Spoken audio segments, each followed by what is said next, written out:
Autre surprise de Téhéran, c'est une adresse qu'on m'a donnée. Celle d'un antiquaire. Je croyais qu'en Iran, lui et les siens vivaient cachés comme des Warhol ou des Vasarely. Eh bien non.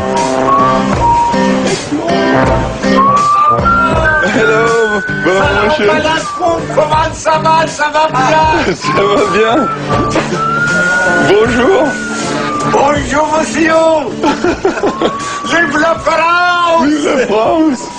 Voilà, on est ici chez Baba Moshe, Baba Moïse, qui est l'un des juifs de Téhéran les plus connus ou reconnus. Cheese? Vodka! Vodka. Yeah! Vodka! Ok. Pour les juifs, oui, mais pour les musulmans, non. Chin chin. L'Achaim.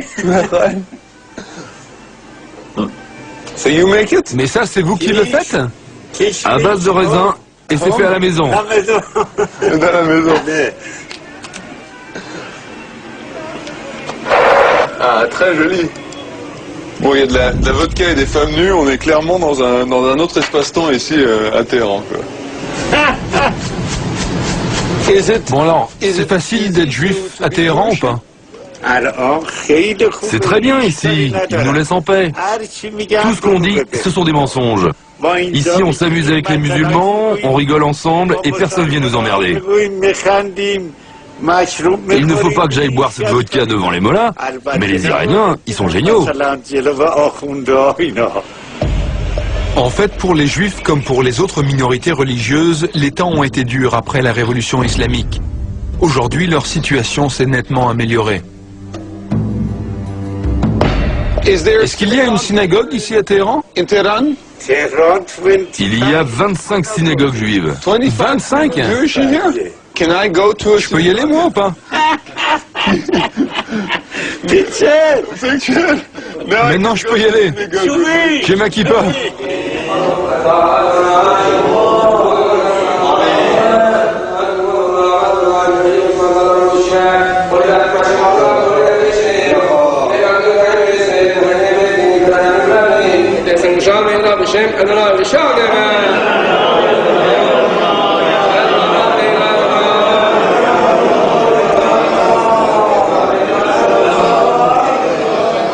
De la capitale iranienne, de la République islamique d'Iran, et c'est bien un endroit où je ne pensais pas porter une kippa. Et c'est absolument incroyable de se dire que dans un pays où le président appelle à la destruction d'Israël, il y aura une communauté juive. Je suis venu à l'invitation de Siamak Mercedeh, l'un des piliers de la communauté juive de Téhéran.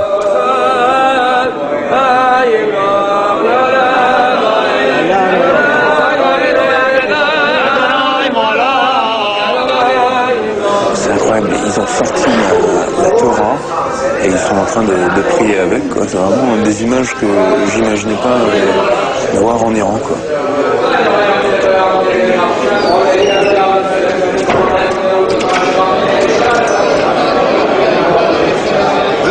J'ai jamais cru que je rencontrerais un juif iranien. C'est vraiment unique. C'est comment d'être juif en Iran? Vous devez vous rappeler que les Juifs vivent en Iran depuis plus de 30 siècles. Alors ce n'est pas un phénomène exceptionnel. En fait, ce sont souvent les médias qui racontent n'importe quoi. Nous sommes la plus grande communauté juive du Moyen-Orient après Israël, et c'est vrai qu'être une minorité religieuse dans un pays religieux, ça peut poser des problèmes. Mais ce ne sont pas des problèmes majeurs. Il y a des gens qui comparent les conditions des juifs ici à ceux des juifs en Allemagne avant la guerre. On ne peut pas la comparer. Parce qu'en Allemagne, ils devaient faire face à un régime fasciste et raciste. Le système iranien n'est pas un système fasciste. Il y a des conflits entre le gouvernement iranien et Israël, mais cela n'affecte pas la vie des juifs iraniens. Le gouvernement iranien, comme la population du pays, font une distinction claire entre sionisme et judaïsme.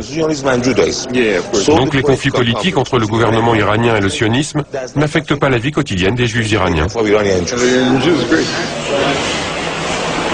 Mais je trouve qu'il y a un peu un mélange entre la culture juive et la culture iranienne, non? Oui. Un syncrétisme. Tout à fait. C'est une combinaison entre nos deux cultures. C'est ce qu'on peut voir dans de nombreuses synagogues en Iran. Mercedes veut me montrer un autre temple de Téhéran.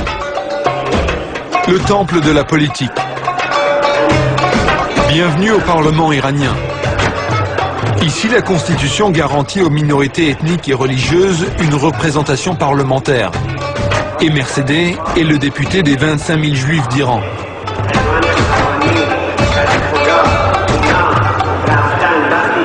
Bon, alors je suis ici dans l'hémicycle du Parlement iranien. Alors, on a beau dire ce qu'on veut sur l'Iran, mais ça reste une démocratie avec ses propres règles, mais une démocratie néanmoins.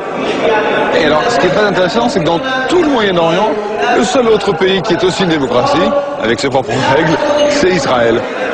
Mercedes n'a pas sa langue dans la poche. Même si démocratie autoritaire oblige, il ne s'éloigne jamais du discours officiel. Mais alors, est-ce que l'Iran veut devenir une vraie puissance mondiale? Bon, l'Iran, c'est déjà une grande puissance dans la région. Personne ne peut faire quelque chose dans tout le Moyen-Orient sans tenir compte des intérêts du peuple et de la nation iranienne, c'est évident.